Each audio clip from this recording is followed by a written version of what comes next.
And welcome. आप सभी का स्वागत है स्टडी IQ IAS पे। आज हम जिस लेक्चर का जिक्र करने वाले हैं, जिस टॉपिक का जिक्र करने वाले हैं, बहुत ही अच्छी एक केस स्टडी है। आपको ये जो केस स्टडी है आपको ई गवर्नेंस में मदद करेगी, जो कि आपका एक कोर टॉपिक है GS में, इंफॉर्मेशन एंड कम्युनिकेशन टेक्नोलॉजी का यूज, ई गवर्नेंस का यूज, साथ में ये गुड गवर्नेंस का भी एक एग्जाम्पल है और ये पब्लिक एडमिनिस्ट्रेशन का एक कोर टॉपिक है, जहां पर हम ये देख सकते हैं कि चाहे वो डिस्ट्रिक्ट मैजिस्ट्रेट के द्वारा या राज्य सरकार के द्वारा जो बहुत सारी स्कीम्स हैं गवर्नमेंट की, उनको कैसे चैनलाइज किया जा रहा है और डिजिटाइज किया जा रहा है। तो ये पर्टिकुलरली हरियाणा राज्य का मॉडल है। हरियाणा के जो स्टूडेंट्स हैं और हरियाणा PCS की तैयारी कर रहे हैं, उनके लिए भी ये बहुत इंपॉर्टेंट है। तो इसको आप as a case study use करिएगा अपने मेंस में, अपने essay पेपर में और कहीं भी जहां पर आप यूज कर सकते हैं। तो इसमें जो कंट्रीब्यूटर्स हैं वो राजेश कुमार कुंडू जी हैं, प्रोफेसर, IIPA का ये लेक्चर है। और यहाँ पर हरियाणा का जो सरल पोर्टल है उसके विषय में, राइट टू सर्विस एक्ट के विषय में, सिटीजन चार्टर्स को कैसे यूज करा जा रहा है हरियाणा गवर्नमेंट के डिपार्टमेंट्स में, इन सबको बताया गया है। कीवर्ड्स देख सकते हैं, E service delivery, right to public service, common service centres, district information technology societies. तो आगे बढ़ते हैं, आप सभी का स्वागत है यहाँ। Introduction, paradigm shift in governance. देखिए, जो ओल्ड ब्यूरोक्रेटिक मॉडल है, ओल्ड मॉडल है ब्यूरोक्रेसी का, उसमें बहुत ज्यादा रेड टेपिज्म देखने को मिलता है, उसमें बहुत ज्यादा स्ट्रक्चरल प्रॉब्लम है, हायरार्की देखने को मिलती है, चेन ऑफ कमांड देखने को मिलती है। तो यहाँ पर बहुत सारे डिलेज होते हैं, अननेसेसरी करप्शन देखने को मिलता है और पुअर सर्विस डिलीवरी होती है। इसको एक पूरा का पूरा पैराडाइम शिफ्ट कर दिया है, एक पूरे युग का बदलाव है। यहाँ पर ई गवर्नेंस का यूज करते हुए पब्लिक सर्विस को सिटीजन सेंट्रिक गवर्नेंस में बदला गया है। इंफॉर्मेशन और कम्युनिकेशन टेक्नोलॉजी को इनोवेशन का यूज करते हुए ई गवर्नेंस ने ट्रांसफॉर्म कर दिया है। एक्सेस ज्यादा अच्छा हो गया है, इजी हो गया है, ट्रांसपेरेंसी है हर चीज में, अकाउंटेबिलिटी है। यदि कहीं पर डिले होता है तो स्पेसिफिक ऑफिसर को उसका जवाब देना पड़ता है। तो जो हरियाणा का ये मॉडल है, जो केस स्टडी है, ये टाइम बाउंड अप्रोच में, राइट बेस्ड अप्रोच में, मतलब अधिकार के रूप में आपको जो बेहतर सर्विस का अधिकार मिला है उसको बताती है। So right to public service in India की बात करते हैं। राइट टू पब्लिक सर्विस क्या है? देखिए, 1997-98 में भारत में शुरुआत हो गई थी सिटीजन चार्टर्स की। सिटीजन चार्टर्स क्या होते हैं? सिटीजन चार्टर्स तो एक अग्रीमेंट है, परंतु ये एक रूल बाउंड नहीं होता। इस पे आप कोई सर्विस नहीं दे रहा है तो उसके खिलाफ कोई कार्रवाई नहीं कर सकते, ग्रीवांस बता सकते हैं बस। परंतु राइट टू पब्लिक सर्विस क्या है? राइट टू पब्लिक सर्विस का मतलब है कि पब्लिक को जो सर्विसेज हैं स्टेट गवर्नमेंट की वो मिलेंगी, टाइम बाउंड मैनर में मिलेंगी, जितना उनके लिए प्राइस रखा गया है उतने में मिलेंगी। यदि नहीं मिलती हैं तो, क्योंकि ये एक राइट बेस्ड अप्रोच है, तो जो भी जिम्मेदार नोडल अधिकारी होगा उसके ऊपर फाइन होगा। तो मध्य प्रदेश ने ये सबसे पहले शुरू किया था 2010 में। तो ये अपने आप में एक सिटीजन सेंट्रिक गवर्नेंस का, गुड गवर्नेंस का उदाहरण भी है। इसके बाद इस मॉडल को बहुत सारी अन्य स्टेट्स ने करा। यहाँ पर लीगल प्रोविजन है, अगर आपकी समस्या को नहीं सुना जाता है तो पेनल्टीज भी होंगी, डिलेज।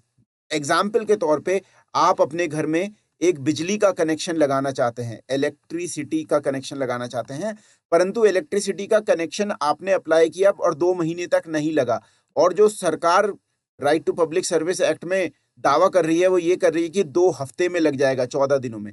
तो इस केस में जो यहाँ पर व्यक्ति होगा, चाहे वो जेई होगा या सुपरवाइजर होगा, उसको जवाबदेही देनी पड़ेगी।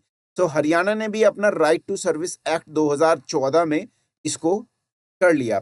तो डिजिटल डिलीवरी ऑफ मैकेनिज्म के साथ भी इसको इनकॉर्पोरेट कर दिया।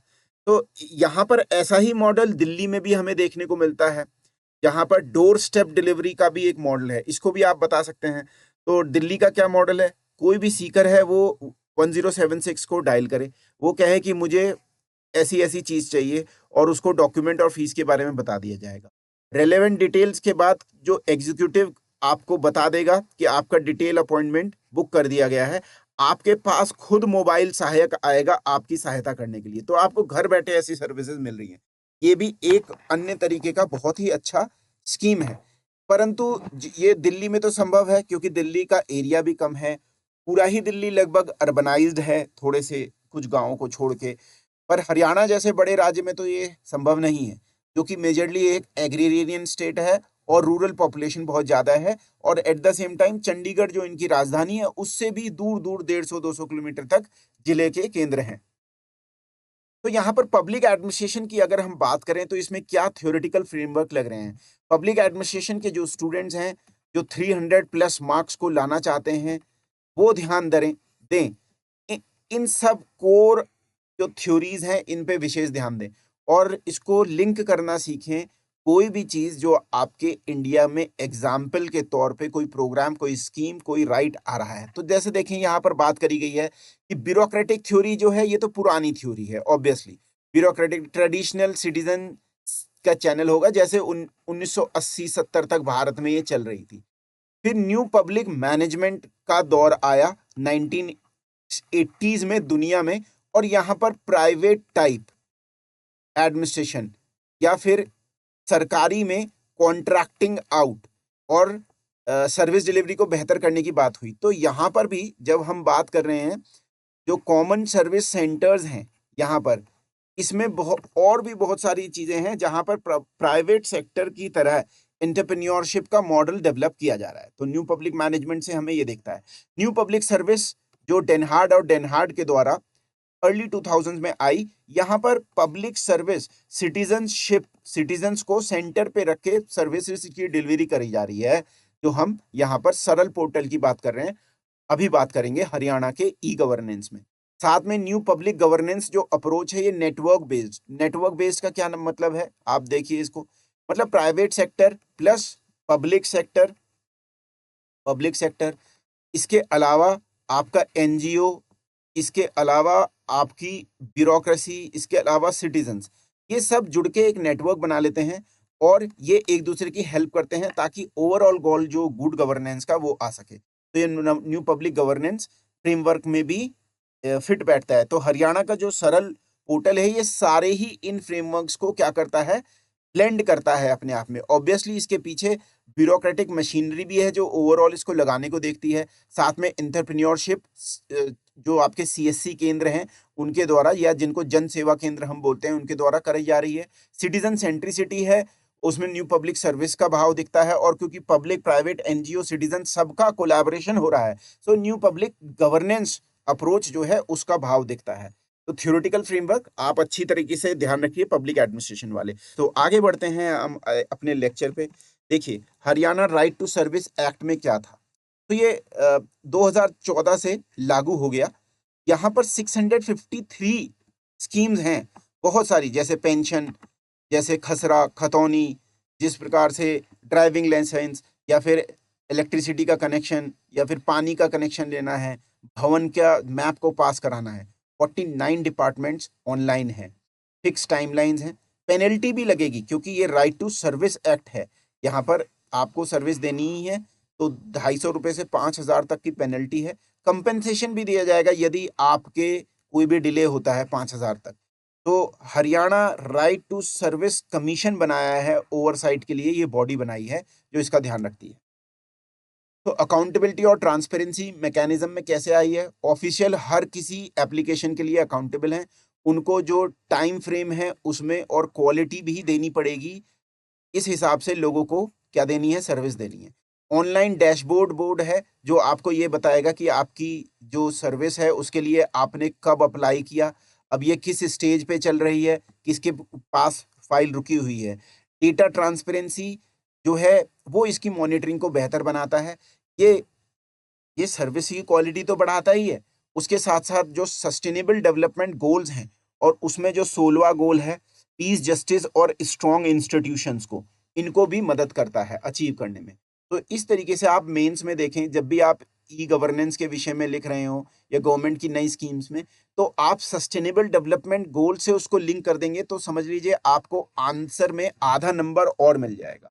अब हरियाणा का ई गवर्नेंस का जेनेसिस देखते हैं। 2014 में तो राइट टू सर्विस आया था, पर उससे भी पहले ई दिशा इनका एक प्रोग्राम बना था, प्रोग्राम जो कैथल डिस्ट्रिक्ट से शुरू हुआ था। ये देखिए कुरुक्षेत्र के आसपास ये कैथल डिस्ट्रिक्ट है जो, और यहाँ पर लगभग दिल्ली है, तो कैथल डिस्ट्रिक्ट यहाँ पर है और चंडीगढ़ इनकी राजधानी इधर है। ओके, तो फिर ये 2006 में शुरू हुआ, फिर और जगह पर ले जाया गया 2008 में। यहाँ पर जो बेसिक सर्विसेज हैं वो ही पहले दी जा रही थी, बहुत सी बेसिक सर्विस, जैसे इंफॉर्मेशन दे दिया, खसरा खतौनी दे दी। और इस ई दिशा से अगला जो स्टेप अप हुआ वो हुआ सरल। अब ये सरल क्या है, इसका आप एग्जाम्पल लिख सकते हैं। सरल पोर्टल एक बहुत ही महत्वपूर्ण और सफल एग्जाम्पल है।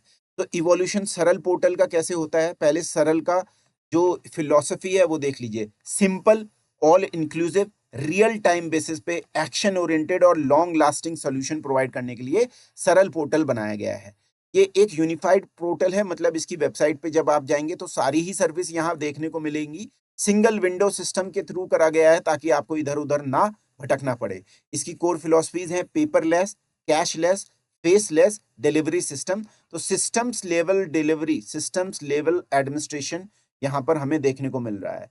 सो सरल पोर्टल किसके थ्रू काम करता है, आप या मैं जैसे लोग अगर गांव में रहते हैं या कहीं पर अपना लाइसेंस बनवाने या बिजली का कनेक्शन या पेंशन लेने जा रहे हैं, तो कॉमन सर्विस सेंटर पे हमें जाना होगा। सीएससी केंद्र, सीएससी केंद्र आपको पूरे ही भारत देश में देखने को मिलेंगे। और ये एक इंटरप्रेन्योरियलशिप का भी एग्जाम्पल है, इंटरप्रेन्योरशिप का एग्जाम्पल है। यहाँ पर विलेज लेवल के या शहर के क्षेत्र में, अर्बन एरियाज में भी जो पढ़े लिखे युवा हैं उनको एक तरीके से इसका लाइसेंस मिलता है और वो जन जन तक बहुत सारी सरकार की योजनाओं को सरलता रूप से प्रोवाइड करते हैं। तो यहाँ पर बहुत सारे लोगों को सरल पोर्टल्स के थ्रू हर गांव में एक एक दो दो ऐसे, या दो तीन गांव पे एक खुला हुआ है, तो बहुत सारे लोगों को ये रोजगार मिल रहा है। अब यहाँ पर एक मिडिल लेवल पे डिस्ट्रिक्ट इंफॉर्मेशन टेक्नोलॉजी सोसाइटीज बनाई गई हैं जो सरल पोर्टल से जुड़ी हुई हैं, और बैकएंड रूप पे जो आपका राइट टू पब्लिक सर्विस है हरियाणा का एक्ट, वो इसे ओवरऑल मॉनिटरिंग करता है हायर लेवल ब्यूरोक्रेसी पे। तो ये इसके क्या है, तीन चीजें हैं। तो सरल का उपयोग कैसे होता है ये देखिए भाई। सरल, जो सरल सेंटर्स में जा सकते हैं, आपको मैनेजमेंट इंफॉर्मेशन सिस्टम, मतलब पूरा का पूरा डेटा वगैरह अपडेट होता है इस पे। वो आपको यूनिक आईडी देंगे, जैसे आधार की मिलती है वैसे ही इसकी भी हरियाणा के राज्य के निवासियों के लिए ही मिलती है। आप डिजिटली कोई भी चीज़ अप्लाई कर सकते हैं। सिटीजन आपका अपना अकाउंट होगा जिसमें आप लॉगिन करके देख सकते हैं कि मेरी फाइल कहाँ पर है। इससे करप्शन कम हुआ है, डिले कम हुआ है, मैनुअल इंटरवेंशंस भी कम हुई हैं। यहाँ पर इसको फ्लो चार्ट के रूप में देख लेते हैं, इसको आप बना भी सकते हैं। जो लोग हरियाणा पीसीएस की तैयारी कर रहे हैं उनके लिए बहुत ही महत्वपूर्ण है, अन्य लोग भी इससे ले सकते हैं। तो देखिए सबसे पहले हम वार्ड मेंबर से नीचे चलते हैं। तो अटल सेवा केंद्र, अटल सेवा केंद्र बस नाम दे दिया है क्योंकि ऐसे महापुरुषों के या राजनीतिक लोगों के नाम से जोड़ दिया जाता है चीजों को। तो ये कॉमन सर्विस सेंटर है, तो किसी भी विलेज में जहां भी कॉमन सर्विस सेंटर है आप वहीं जाएंगे। उसके अलावा तहसील लेवल पे आपको अंत्योदय सरल केंद्र देखने को मिलेंगे। अब इसमें क्या अंतर है अंत्योदय सरल केंद्र और सरल केंद्रों में? सरल केवल सर्विसेज के लिए है, जैसे आपको यदि पानी का कनेक्शन लेना है, वाटर, और बहुत सारी स्कीम्स का भी लाभ उठाना है, तो उसमें अंत्योदय सरल है। जैसे स्कीम का लाभ मतलब जैसे कोई दिव्यांग है, उनकी कोई अगर पेंशन आ रही है तो ये इसके थ्रू होता है। ये बड़े स्तर पे अलग हुए हैं, निचले स्तर पे तो ये एक ही हैं।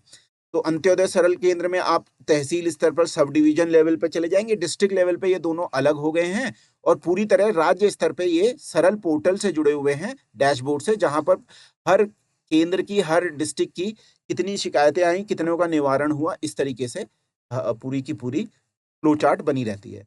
सो अगर आपको सही से सुविधाएं नहीं मिल रही हैं तो अंत्योदय सरल पोर्टल, सरल पोर्टल में आपके लिए ग्रीवांस रिड्रेसल भी मैकेनिज्म है। तो यहाँ पर 2 टियर एपेलेट है, मतलब पहले व्यक्ति को फर्स्ट अपील होगी और सेकंड अपील होगी, इस तरीके से है जैसे आरटीआई में होता है। रियल टाइम ट्रैकिंग है, अगर आपकी बात नहीं सुननी जा रही है तो फर्स्ट अपील, फिर कुछ दिन रुकने के बाद सेकंड अपील करी जाती है। तो अब सर्विस का रिजेक्शन हो गया है, आपको बता दिया कि हम यहाँ पर सर्विस नहीं दे पाएंगे। जैसे आपने कहा कि मुझे चाहिए, मुझे अपने खेत में पंप लगाना है ट्यूबवेल के लिए, तो सरकार ये कह रही है कि नहीं, आपके खेत में हम वायर नहीं दे पाएंगे क्योंकि हमने उस स्तर के खंबे नहीं लगाए हैं जिन पे जो आपका वाटर पंप है जो 5-7 पावर हाउस का है, उसके लिए जितनी बिजली चाहिए हो, तो आप इसको क्या करेंगे, अपील करेंगे कि भाई आपने नहीं लगाए हैं तो क्या हो गया, मेरा तो राइट टू सर्विस हनन हो रहा है ना। तो इससे प्रोसीजरल जस्टिस और अकाउंटेबिलिटी में लाभ मिलता है। इस तरीके से आपका यदि कोई कार्य नहीं हुआ है, if your some work is delayed, then you can approach the authorities. अब देखिए एक पर्टिकुलरली एग्जाम्पल यहाँ पर आपको रमन कॉमन सर्विस सेंटर देखने को मिल रहा है। हर कॉमन सर्विस सेंटर की एक आईडी भी है, और यहाँ पर आपको देखने को मिल रहा है कॉमन सर्विस सेंटर, यहाँ से पेंशन भी ले सकते हैं आप। बहुत सारी सुविधाएं के लिए नोटिस भी लगा है। देखिए क्या क्या सुविधाएं ले सकते हैं, अंत्योदय सरल यहाँ पर देखने को मिल रहा है। ये जन सेवा केंद्र जो है CSC, ये तो केंद्र सरकार का डिजिटल इंडिया के अंतर्गत नेशनल ई गवर्नेंस प्रोग्राम के अंतर्गत एक एक पॉइंट है, और इसी को अंत्योदय सरल से जोड़ दिया गया है। आप स्थायी स्थायी प्रमाण पत्र, जाति प्रमाण पत्र, आय प्रमाण पत्र, इनकम सर्टिफिकेट, और whether you are a old age person और समबडी इज अ विडो, ये भी पैन कार्ड, आधार कार्ड बना सकते हैं, पासपोर्ट, ड्राइविंग लाइसेंस, परिवार पहचान पत्र, बहुत सारे ऑनलाइन फॉर्म, आप एग्जाम के भी ऑनलाइन फॉर्म यहाँ से जाके भर सकते हैं। पेंशन निकालना, पैसे भेजना, मनी ट्रांसफर, बहुत सारे लोगों को आता नहीं है कि वो कैसे अपने मोबाइल के थ्रू UPI का उपयोग करें। तो इस तरीके की सुविधाएं बहुत सारी यहाँ पर मिल जाती हैं। तो ई सेवा केंद्र, कॉमन सर्विस सेंटर और ई सेवा केंद्र, ये यही है, इसका लाइसेंस दे दिया जाता है। ये एक इंटरप्रेन्योरियल मॉडल के थ्रू काम कर रहा है। तो न्यू पब्लिक मैनेजमेंट का जो एस्पेक्ट है वो हमें देखने को मिलता है। गवर्नमेंट टू सिटीजन और बिजनेस टू सिटीजन दोनों ही सर्विसेज को दे रहा है। मतलब बहुत सारी प्राइवेट चीजों के थ्रू भी आप यहाँ पर जा सकते हैं। बहुत सारे पेमेंट सर्विस वन पॉइंट पे हो सकता है। वेलफेयर बेनिफिट एंड लाइसेंसेस के लिए आपको सरकारी महकमे की जो चक्कर लगाने पड़ते थे ओल्ड पब्लिक एडमिनिस्ट्रेशन में, उसको खत्म कर दिया है और फेसलेस एक एडमिनिस्ट्रेशन देने की कोशिश करी है। तो डिस्ट्रिक्ट इंफॉर्मेशन टेक्नोलॉजी सोसाइटीज, तो ये डिस्ट्रिक्ट लेवल पे सरल सेंटर्स को देखती है। डेप्यूटी कमिश्नर होता है टेक्निकल पार्टनर जो इसको देखता है। इंफ्रास्ट्रक्चर को बनाए रखना और स्टाफ को मैनेजमेंट करना, इंटरनेट आता रहे, इन सब चीज़ों को देखता है। और model service bylaws introduce in 2019 to regulate IT staff. तो यहाँ पर IT में जो काम कर रहे हैं उनकी ट्रेनिंग कैसे होगी, वो भी इस के माध्यम से होती है। सो इसका ओवरऑल इम्पैक्ट क्या हुआ है हरियाणा के राज्य के लोगों के ऊपर? सर्विस की एफिशिएंसी बढ़ गई है, फिजिकल ऑफिस जाने की जरूरत नहीं है, सिटीजन का सेटिस्फैक्शन और ट्रस्ट बढ़ा है गवर्नमेंट में। हरियाणा एक डिजिटल गवर्नेंस में लीडर के रूप में उभरा है। तो अभी ऐसा नहीं है कि यहाँ पर चैलेंजेस नहीं है, बहुत चैलेंजेस हैं, और ये चैलेंजेस केवल केवल हरियाणा में नहीं है। These challenges are overall in whole of the India. So you can write these challenges and recommendation for any e-governance program. सबसे पहले सरल जो ऐप है वो अभी मोबाइल पे नहीं आई है, तो अभी भी वेब एक्सेस है इसका, इसको मोबाइल पे एक ऐप के थ्रू लाने की जरूरत है। अवेयरनेस कैंपेन करने की जरूरत है। यहाँ पर देखिए अवेयरनेस कैंपेन का हो रहा है। यहाँ पर जो एक अधिकारी हैं वो यहाँ पर बैठे हुए लोगों को बता रहे हैं। तो इस तरीके से सरल ऑपरेटर्स को, CSC ऑपरेटर्स को भी बताना पड़ेगा। जनता को बहुत सारी चीजें बताने की जरूरत है, क्योंकि अभी भी हम देखते हैं जैसे यहाँ पर अवेयरनेस कैंप का आयोजन किया जा रहा है, जनता से लोग पैसे अभी भी ठग लेते हैं। जो कम पढ़े लिखे हैं, जिनको जानकारी नहीं है, या जो घर में अकेले हैं, जल्दी में है, तो उनसे इन जहाँ पर टाइम बाउंड सर्विसेज की बात है यहाँ भी पैसे ठग लिए जाते हैं। साइबर सिक्योरिटी और बैकअप की जरूरत है। कई बार हमें ये देखने को मिलता है कि जो सरल ऑपरेटर्स हैं, मतलब CSC केंद्र के ऑपरेटर्स हैं, वो भी ऐसी चीजों में शामिल हो सकते हैं कि किसी का पासवर्ड चुरा लिया, किसी का डेटा चुरा लिया। तो इसको हमें देखने की जरूरत है। बहुत सारे आधार केंद्रों पे लोग पकड़े जाते हैं जहां पर वो किसी और का डेटा चुरा के अपडेट कर देते हैं चीजों को, नकली आधार भी बनाए जा रहे हैं। सॉफ्ट स्किल ट्रेनर देखने की जरूरत है कि ताकि ये लोग बिहेवियरल चेंज हो सके, ये अच्छी तरह से बात कर सकें, और ग्रीवांस ऑफिसर्स के भी बिहेवियरल चेंज की जरूरत है। तो आप याद रखिए ये जो बिहेवियरल एस्पेक्ट है ये एल्टन मायो का प्रोविजन है, आपको ध्यान रखना है पब्लिक एडमिनिस्ट्रेशन वालों को। बिहेवियरल थ्योरी जो है आपकी ह्यूमन रिलेशंस और बिहेवियरल एस्पेक्ट है, वहां पर ये बड़ा इंपॉर्टेंट है। जैसे हम कई बार आपने ये भी T ग्रुप ट्रेनिंग के थ्रू भी क्या करा जाता है, लोगों का बिहेवियर चेंज करा जाता है। Public display of services chart for every department, her department में क्या क्या सर्विस दी जा रही है, कितने दिन में सर्विस दी जा रही है, क्या प्राइस होगा इनका, ये सारी क्वालिटी को भी बताना बहुत जरूरी होता है। तो ये है चैलेंजेस और रिकमेंडेशन जो करने की जरूरत है।